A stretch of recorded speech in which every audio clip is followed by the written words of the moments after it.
По этим трубам идет газ, который собрался со свалки, очистился, охладился, довелся до необходимого давления. Сложно поверить, но теперь Самосыровский полигон превратился из мусорного Эвереста, отравляющего жизнь близлежащих поселков, в уникальную для республики электростанцию. Загрязняющий природу газ попадает сюда, в газопоршневые установки. Всего их 3. Здесь вредный газ превращается в полезную электроэнергию. Производительность установки 1,5 мегаватта в час. К примеру, этой мощности хватит для работы 500 тысяч холодильников.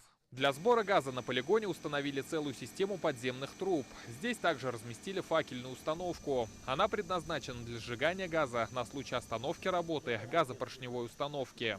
В теле полигона находится более 1,5 миллиона кубов строительного и прочего мусора, который вырабатывает в совокупности от 260 до 1300 кубов свалочного газа. Он собирается полностью под мембраной через 1600 дрен и поступает по трубопроводам в систему газовой очистки. На факеле у нас выходит СО2 и пары воды. Работы на полигоне начались в 2021 году. Рекультивация свалки прошла по федеральной программе «Чистая страна» национального проекта «Экология». Преобразится и ландшафт. Весной на территории бывшей свалки вместо пустыря появится зеленая роща. На реализацию проекта вложили почти 900 миллионов рублей. Свалочного газа здесь по расчетам хватит на производство электроэнергии на протяжении 20-25 лет. На самом деле реализация любого объекта по рекультивации — это комплексная реализация.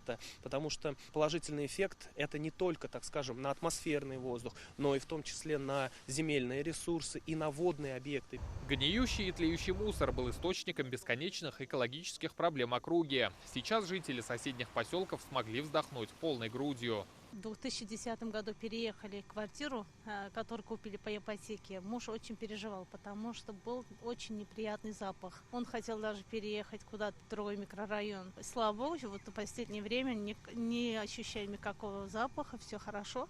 На самом деле, с той стороны, когда ветер дул, был уж такой, а сейчас уже я не могу сказать, что нету, то нету.